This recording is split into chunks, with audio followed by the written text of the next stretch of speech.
Well, it's time to do a front brake job on Red. That's what we're doing tonight.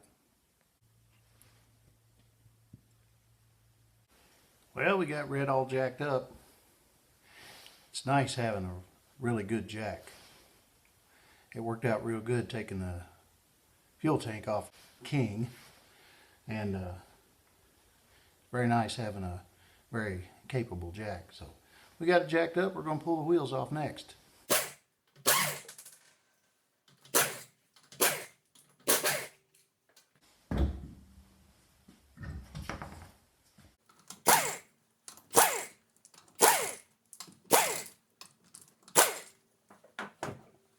Well, we got the caliper bolts out already. Now we're going to take this caliper out, and we've got a bungee cord here that we're going to use to suspend this caliper because we don't want it to pinch the brake line, maybe collapse it or kink it internally. So once we get this caliper off, we'll suspend it with this bungee cord here.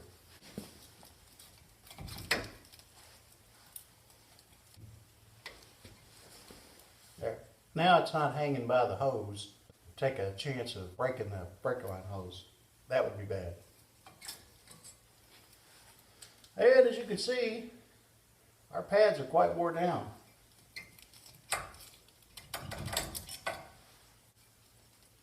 Well, the hardware seems to be in good shape, and they float pretty good. This one's a little sticky. Might have to work on it some.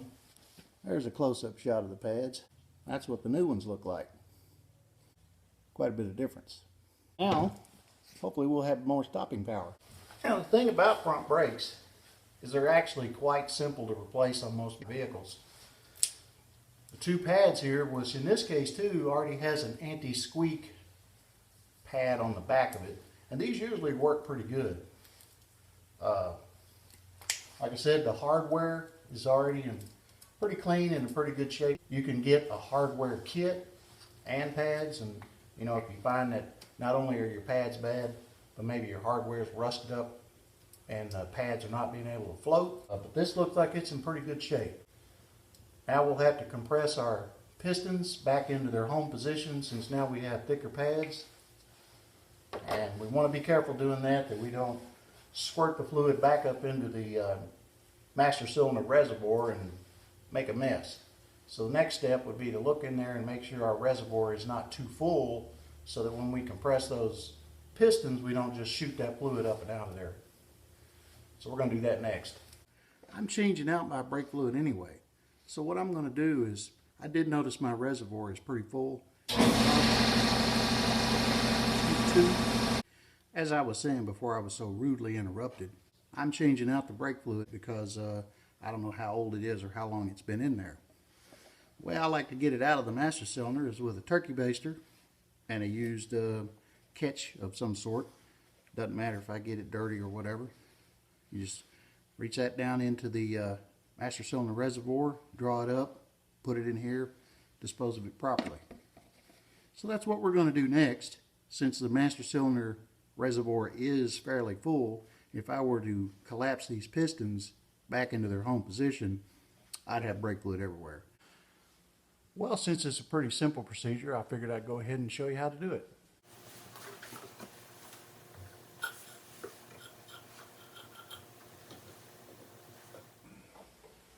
You want to be careful what you do with this fluid because nothing will take paint off a car quicker than brake fluid. So you have to make sure you stay under the hood with this stuff.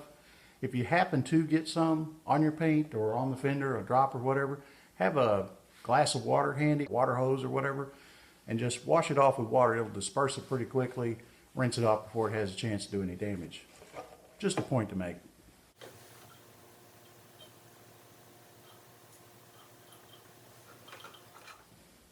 And as you can see, this is pretty dirty fluid. It might have been changed once in its life, but chances are this is probably the original brake fluid. I would say over the years stuff has been added to it because as your brakes wear and those pistons come out, then that fluid has to stay in the caliper. So that's when you'll notice your reservoir will be low, thinking, oh, where'd my brake fluid go? Well, it's in the calipers. I like to use my brake reservoir as a gauge to give you a quick reference as to the wear on your front brake pads. If the fluid is below normal level, chances are that fluid is in the calipers, which indicates that you've got your pads are probably wore down a little bit. Might need to take a look at them. But what happens is when you take your car in to have the oil change, most oil change places check the fluid. What is it? I can't think of the word. It's part of their checklist to check all the fluids. If they find a fluid level low, they cap it off. Well, most people don't realize that if the brake fluid is a little low in the reservoir, where did the fluid go? It can only go one of two places. It either leaked out or it's in the calipers, taking up that space where the pistons have come out. So if your fluid level is low in the master cylinder reservoir, that might be a good indication that your front brake pads are wore down to the point where they probably need to be changed.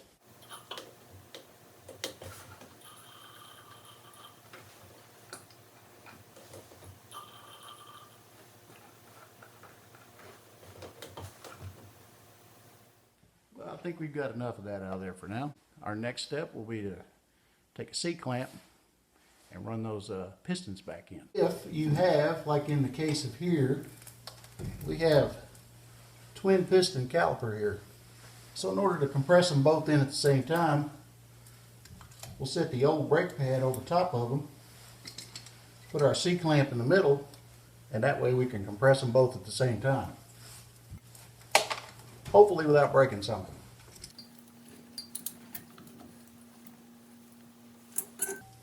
And you want to take it a step at a time.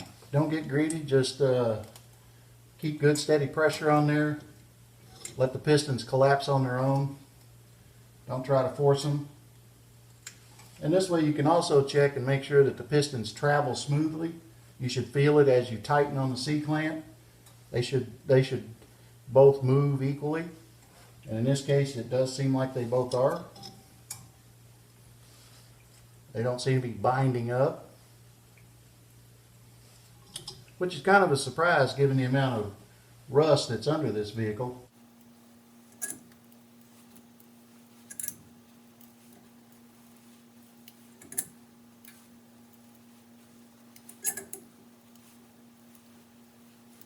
And since we are putting brand new pads in, we're going to go ahead and collapse these to the bottom, which is about right there. Now, one thing to keep in mind, when you first pump the brakes, you will have to pump the brakes to seat the new pads. Because what we've done now is we've collapsed those pistons back into the caliper all the way, and even with the thickness of the new pads, there's going to be a little bit of a gap there. And if you just put it in drive and go to take off, you won't have any brakes initially until you pump it. So the wise thing to do is once you compress the caliper pistons, put the new pads on, put it all back together, get in there and pump the brakes a few times until it comes up. So now we're ready for our new pads. And we'll scrape out some of the grit and the grime in here while we got it apart. We don't have to make it look like new. We just want to get some of the big chunks out of the way so we make sure our new pads have a chance to float and seat like they should.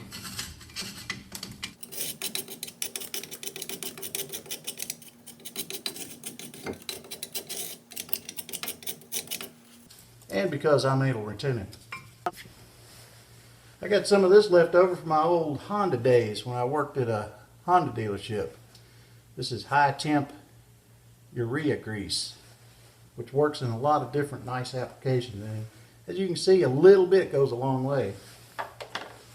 So we're going to try to get a little bit smeared on the stem of this and try to work it up inside that cavity and try to loosen our caliper pin here a little bit so it'll float more freely. Like I said, a little goes a long way. Alright, we got both our pins floating really good now. We're ready for the new pads. On this particular model, they're the same pad outside and inside.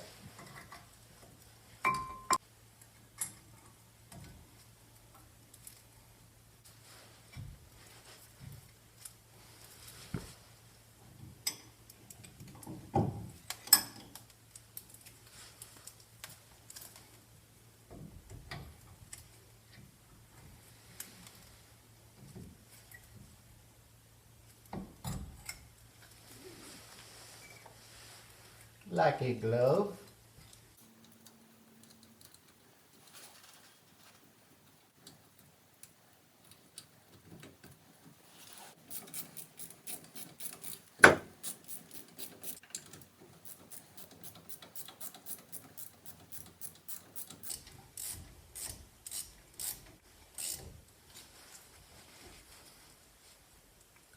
Click, click. Oh yeah, that's what we want to see. Freedom of movement. Now, once we pump these brakes up and those pistons come back out, you won't have all this play. So we're good to go on this side. Well, since the other side's just a carbon copy of what we did over here, I'm going to go ahead and knock it out, and we'll put the wheels back on, torque them to spec, and then we'll pump the brakes and cap it off with some new brake fluid. It looks like our new sway bar links are holding up pretty nicely. Just thought I'd show you that. Another job completed successfully. We got the front brake pads on, got the calipers all nice and lubed up so they move properly. The right front one was froze up a little bit. Had to do some work on it, kind of like I did on the left front here a little bit. Also, the only wheel that I had had off of this truck up to this point was the left rear, where I had to change out the emergency brake cable. So since I had the two front ones off and torqued them to specification like I did the left rear, I went ahead and loosened the right rear, torqued it to where it should be. And it had odd and evenly tightened lug nuts on. Now all four wheels are tightened up to specification. Had a tire that was a little bit low on the right front. We aired it up, checked the others, everything's good. Also, we changed out the power steering fluid since we had our turkey baster and our little catch pan here already ready. We drew out the fluid that was in the power steering pump, replaced that with some new. It was a little bit low. I don't think there's a leak anywhere. It's just that probably over time it's dissipated. So we got new power steering fluid, new brake fluid, new front brake pads, properly torqued wheels and aired up tires. I think we're good to go, hopefully for a while. So if you like this video, give it a thumbs up. If you don't like this video, give it a thumbs up. We thank you for watching. And please, tune in again.